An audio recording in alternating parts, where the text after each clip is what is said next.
भगवान ने कुत्ते को बनाया और कहा, पूरे दिन अपने घर के दरवाजे के पास बैठो और जो भी आए या गुजरे उस पर भौंकना। इसके लिए मैं तुम्हें 20 वर्ष की आयु दूंगा।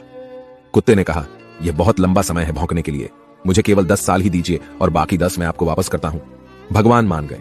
फिर भगवान ने बंदर को बनाया और कहा, तुम कर्तव्य करो और लोगों को हंसाओ, इसके लिए मैं तुम्हें 20 वर्ष की आयु दूंगा। बंदर ने कहा, 20 वर्षों तक कर्तव्य करना, क्या मैं 10 वर्ष वापस कर दूं जैसे कुत्ते ने किए? भगवान मान गए। इसके बाद भगवान ने गाय को बनाया और कहा, तुम्हें हर दिन किसान के साथ खेत में जाना है, उसका हाथ बटाना है और किसान के परिवार को दूध देना है, इसके लिए मैं तुम्हें 60 वर्ष की आयु दूंगा। गाय ने कहा, 60 वर्षों के लिए यह कठिन जीवन है, मुझे 20 वर्ष ही दीजिए और बाकी 40 मैं आपको वापस करती हूं। और भगवान फिर मान गए। फिर भगवान ने मनुष्य को बनाया और कहा, खाओ, सो, खेलो, शादी करो और अपने जीवन का आनंद लो, इसके लिए मैं तुम्हें 20 वर्ष की आयु दूंगा। लेकिन मनुष्य ने कहा, केवल 20 वर्ष? क्या आप मुझे कुत्ते द्वारा 10, गाय द्वारा 40 और बंदर द्वारा लौटाए गए 10 साल और नहीं दे सकते? भगवान मान गए और कहा, ठीक है, मैं तुम्हें 80 वर्ष की आयु देता हूं।